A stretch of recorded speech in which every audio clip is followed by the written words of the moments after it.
Praise the lord. ప్రభువైన యేసు నామములో అందరికీ వందనములు.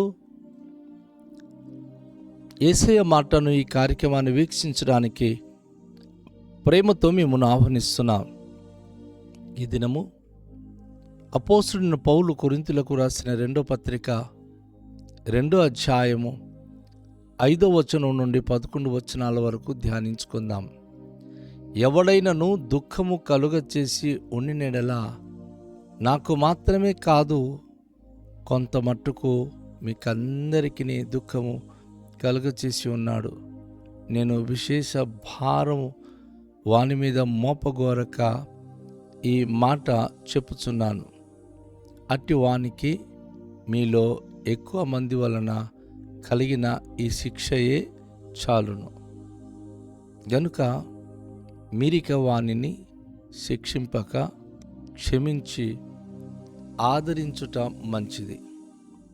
లేని ఎడల ఒకవేళ వాడు అత్యధికమైన దుఃఖముతో మునిగిపోవును.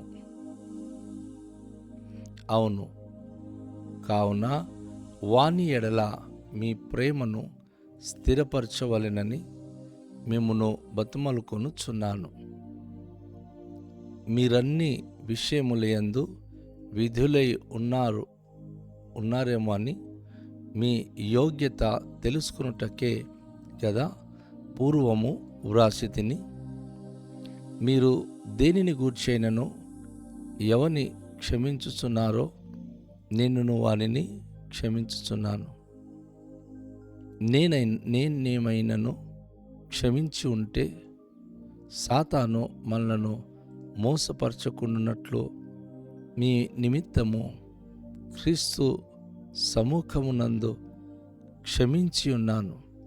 సాతాను తంత్రములను మనము ఎరుగని వారము కాము.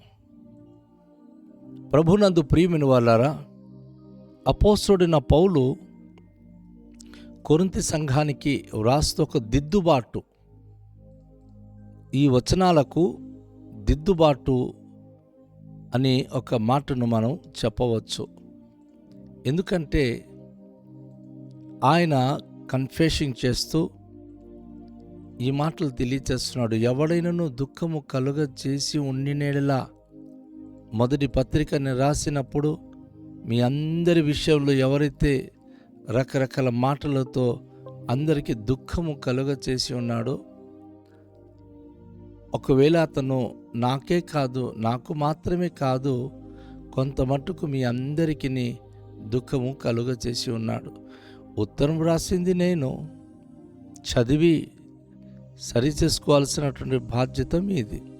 కానీ అందులో ఎవరో ఒకరు, ఏ వ్యక్తి అయితే ఆ యొక్క ఉత్తరానికి విభిన్నమైన అపార్థాలు చేసుకొని మీ మధ్య దుఃఖానికి కారకుడయ్యాడు, అతను కేవలం నాకే కాదు, కొంతమంది మీ అందరికీ కూడాను ఆయన మాట ద్వారా మీరు దుఃఖం కలిగి ఉన్నారని నేను గ్రహించగలను. నిన్ను విశేష భారము వాని మీద మోపగోరక ఈ మాటలు చెప్పుచున్నాను. ఇక ఎలాంటి భారము మీ మీద మోపాలని నేను ఈ మాటలు రాయట్లేదు.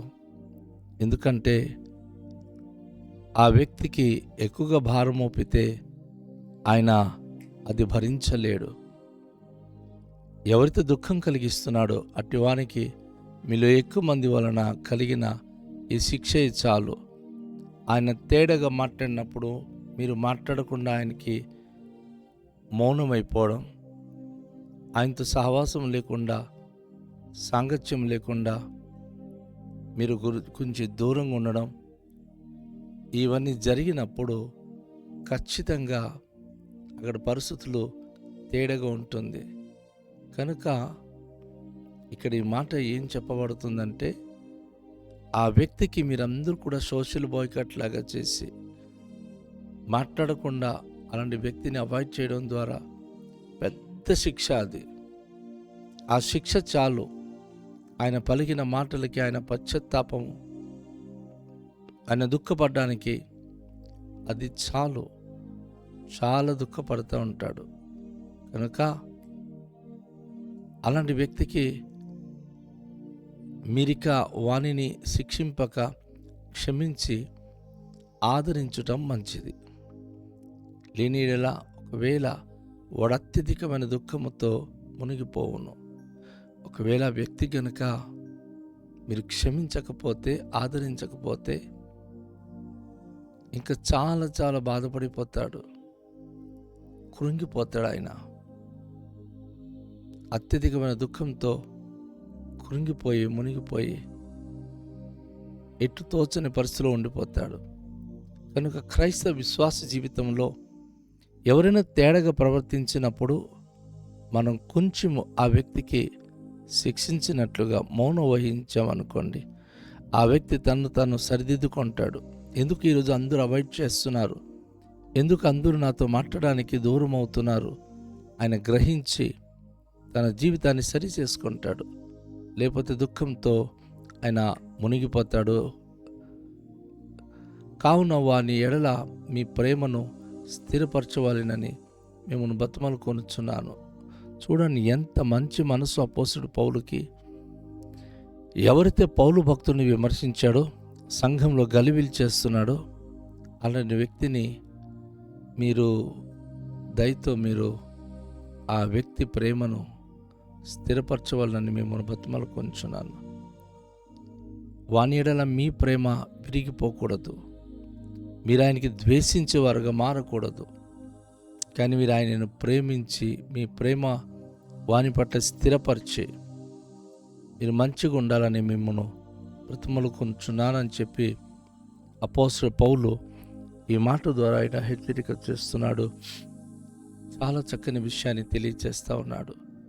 మీరు ఎన్ని విషయముల యందు విధులై ఉన్నారేమో అని మీ యోగ్యత తెలుసుకొనుటకే కదా పూర్వము వ్రాసి తిని.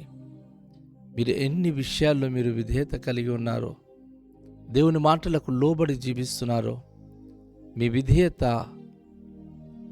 తెలుసుకోవడానికి, మీ యోగ్యత తెలుసుకోవడానికి కదా ఆ పత్రిక నేను రాశాను. నేను ఆ పత్రిక రాయడానికి గల కారణాలు మీ విధేయత, అలాగే మీ యోగ్యత. మంచి పదం అండి. యోగ్యత, విధేయత ప్రజలు దేవుని పట్ల కలిగి ఉన్నారా లేదా అది తెలుసుకోవడానికి దైవ సేవకుడు గద్దిస్తాడు. గద్దింపునకు విధేయులైతే, యోగ్య ప్రవర్తన కలిగిన వారి జీవిస్తే నిశ్చయంగా దేవుడు అత్యధికంగా అలాంటి పరిచర్యను, అలాంటి బిడ్డలను ఆయన దీవించి సమాధానంతో ఆయన నింపుతాడు. కనుక దేవుని యొక్క వాక్యం మనకు బోధించే మాటల్లో, మీరు దేని గూర్చైనను ఎవరిని క్షమించుచున్నారో నేను వానిని క్షమించుచున్నాను. ఏ విషయంలో అయినా సరే మీరు బాధపడుతూ ఒకళ్ళు ఎవరైనా మిమ్మల్ని బాధ పెట్టుంటే వారికి క్షమించగలిగితే నేను కూడా అలాంటి వారికి క్షమిస్తాను. యేసుప్రభు వారు యోహాను సువార్తలో ఈ మాట అన్నారు, మీరు భూలోకంలో ఎవరిని క్షమించుదురో నేను క్షమిస్తాను అని. కనుక ఇక్కడ దేని గురించి నన్ను ఎవరి ద్వారా మనం ఎవరు బాధపడినప్పుడు వారికి మనం క్షమించగలిగి ఉంటే, అపోస్తలుడు పౌలు అంటున్నాడు, నేను కూడా వారిని క్షమిస్తాను. నేనైనను క్షమించి ఉంటే సాతాను మనలను మోసపరచుకున్నట్లు మీ నిమిత్తము క్రీస్తు సముఖమునందు క్షమించి ఉన్నాను. సాతాను తంత్రములను మనము ఎరుగని వారము కాము. అపోస్తలుడు పౌలు చాలా అద్భుతమైన మాట చెప్తా ఉన్నాడు. సాతాను యొక్క కుతంత్రాలు మనకు బాగా తెలుసు. కనుక కొన్నిసార్లు క్షమించాలని క్షమించకపోయినట్లుగా మన జీవితం పట్ల ఆయన అనేక ప్రభావాలు చూపిస్తాడు. కనుక మనము సాతానుకి చోటు ఇవ్వకూడదు. సహోదరులు ఒకవేళ మానసికంగా తేడా వచ్చినప్పుడు వారికి క్షమించడం అనేది పెద్ద వరము, పెద్ద గుణము. అది క్షమించగలిగే మనసు మనకు ఉండాలి. అప్పుడే సాతాను చేతిలో మన సహోదరులు పడిపోకుండా కాపాడగలము. ఈ విషయంలో దేవుడు మనకు ఒక గొప్ప ధైర్యము, సరైన నిర్ణయాన్ని మనకు అనుగ్రహించి ఉన్నాడు. కనుక అపోస్తలుడు పౌలు అంటున్నాడు, సాతాను యొక్క తంత్రాలను ఎరిగిన వారము కాము. సాతాను యొక్క కుతంత్రాలు ప్రతి క్రైస్తుడు గ్రహిస్తున్నాడు. ఏదైనా డిస్టర్బెన్స్ జరుగుతుందంటే అది సాతాను ద్వారా. దేవుడు సమాధానానికి కర్త గాని అల్లరికి కర్త కాడు. ఈ విషయాన్ని మనం గ్రహించగలిగితే దేవుని యొక్క సన్నిధిలో మన జీవితాలు ఎంతో ఆత్మీయంగా మనం ఉండగలము. దేవుని మహోన్నత నామానికి మహిమకరంగా జీవించగలము. మన సంఘాల్లో ఎలాంటి గలిబిలి ఎవరు పెట్టినా ఆ విషయంలో మనము చాలా భద్రంగా జాగ్రత్తగా ఉండి సాతాను యొక్క కుతంత్రాలు ఎరిగిన వారమై సాతానుని మనం ఎదిరించి దేవుని నామానికి మహిమకరంగా జీవించే వారమై ఉండడానికి రండి తలలు ఉంచుకొని ప్రార్థన చేద్దాం. మిక్కిలి దయగల పరలోకపు తండ్రి, మీ పరిశుద్ధ నామానికి స్తోత్రాలు. ప్రభు, ఈ వాక్య భాగం ద్వారా ప్రభు నేను మేము మా పొరుగువానికి మన్నించాలని, క్షమించాలని, ఎవరు ఎటువంటి ప్రభు విరుద్ధ భావంతో నడిచిన వారిని మేము ఆదరించి వారిని ప్రేమతో మీ సంధిలో ప్రభు మలచాలని మాకు అనేక విషయాలు నేర్పించాడు. ప్రభు, ఈ మాటలు మా జీవితానికి దీవెనకరంగా ఉంచండి. ఘనత, మహిమ, ప్రభావాలు పొందుకొనండి. యేసు నామములో ప్రార్థిస్తున్నాము తండ్రి, ఆమేన్. అందరికీ షాలోమ్. ప్రభు మనను దీవించునుగాక.